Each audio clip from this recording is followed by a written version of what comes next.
Fern Britton reveals sex with Phil is great as she embarks on new challenge Mirror Online.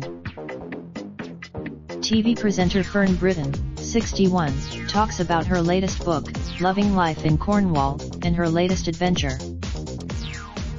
Fern Britton is in Norwich on the first leg of the Calendar Girls musical tour of the UK. She's sitting in her hotel room watching the world go by, bacon sandwich in one hand. Oh. It's the first time 61-year-old Fern's set foot on stage in 30 years, and that last time was in Panto. I am in a musical, my god, not that I have to sing, or take my clothes off, giggles. It's a different discipline. I am definitely, one foot after the other, that's my motto. Today she's got 2 shows to perform with her fellow castmates and Ruth Maddock.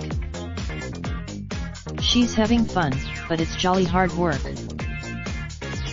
She says normally people do 8 shows in 6 days.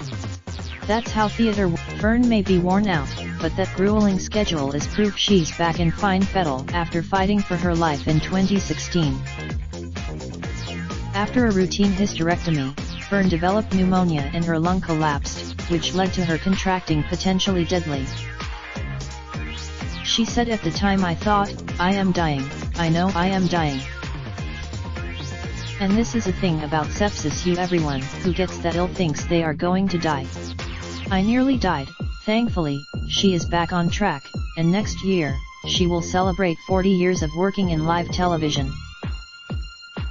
But these days, she spends much more time with a pen in hand telling tales of regular folk in the Cornish countryside. Book number 8, The Newcomer, meets Angela Whitehorn, a newly ordained reverend who lands a job in the quiet village of Pedruggan. After a shaky greeting from the locals, she soon gets into her stride, but a series of poison pen letters make her feel very unwelcome indeed. I think everyone likes having a nosy into people's lives and finding out that, oh yes, none of us are that clever and all of us are a bit stupid and, sometimes, we have some good luck, says Fern. My books are about people pottering. Nothing huge happened. Fern has a bit of a thing for Cornwall and nearly all of her books are set on the sunny coast. Cornwall has called to me all my life. From my first well, that was Plymouth, but I chose to live in Cornwall. Phil and I own. Phil is, of course, her TV chef husband, who she has been happily married to for 19 years. They met on the set of Ready Steady Cook, and after their first date he baked her a gooseberry pie, which sealed the deal.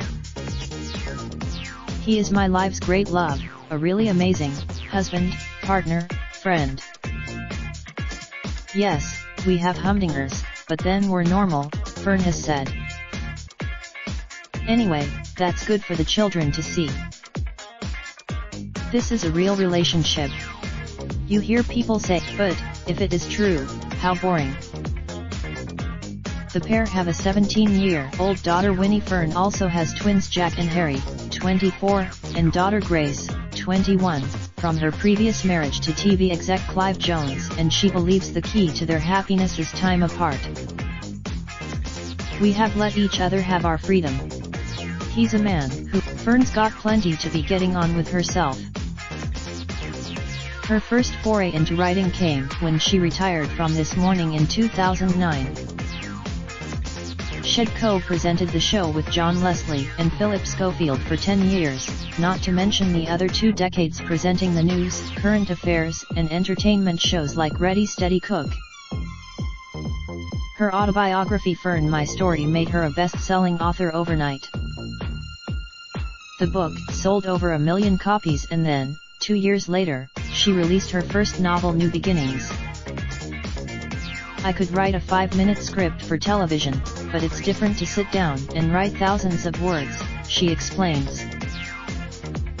I saw it as a challenge. If you're offered we're good at spinning yarns in my family. I made up a character. I make up stories all the time.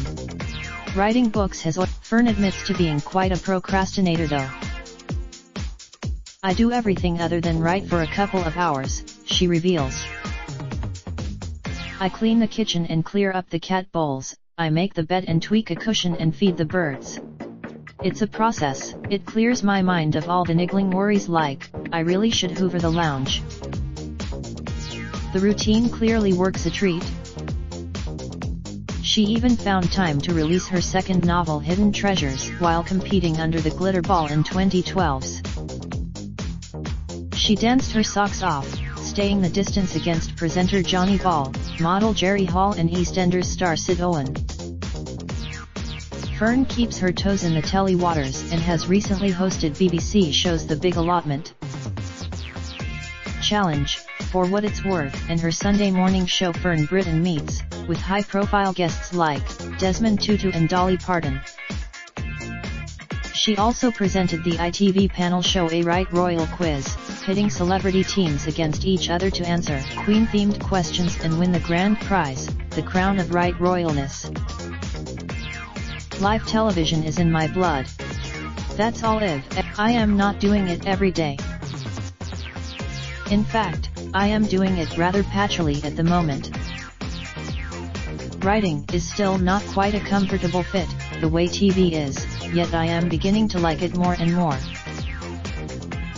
Fern, who famously caused a scandal when she had a gastric band fitted in 2008, I hadn't lied, she said of the public uproar. No one ever asked me how I'd lost weight. It's something I did for myself, and I naively thought I was entitled to privacy, but clearly I am not. Looks as fit as but she's ready to temporarily park her bike. I want a bit of me time now. I do hope to we did the opposite route in 2015. But I am hoping to. Fern's beginning to have more confidence in her new career, rightly or wrongly, and a recent trip to America gave her a little nudge in the right direction. I remember having my passport checked in America a couple of years ago. The man asked my occupation. I paused for a moment. I thought he'd arrest me for lying, but he didn't. Maybe I can say, Fern has been married to chef and food connoisseur Phil Vickery for 19 years and it seems they are still as smitten as ever with one another. My husband is a big country hero of mine because he's extremely good at animal welfare. His pigs are always, the vet has said to him, I wish all the pigs I saw were like this and happy. A few months ago, we heard this screaming in the night, and we went out in our Wellingtons and pajamas and found a muntjac deer that had been caught in some barbed wire. Phil got him unhooked and he ran off. I was so proud of. Fern also says the couple still enjoy some time between the sheets, but there are other things that make them more content. Sex is great, but a cup of tea is great, too. There's nothing nicer than getting into bed with a cuppa and having a hug and a chat. That's love. Lust is great, but when you really love someone and you trust each other, and you're in bed together drinking tea and chatting, that is a true relationship. Raindrop, truck top, smoking, no cooking the hot pot. Fucking on your bitch, yeah, that. Looking up, open the park pot.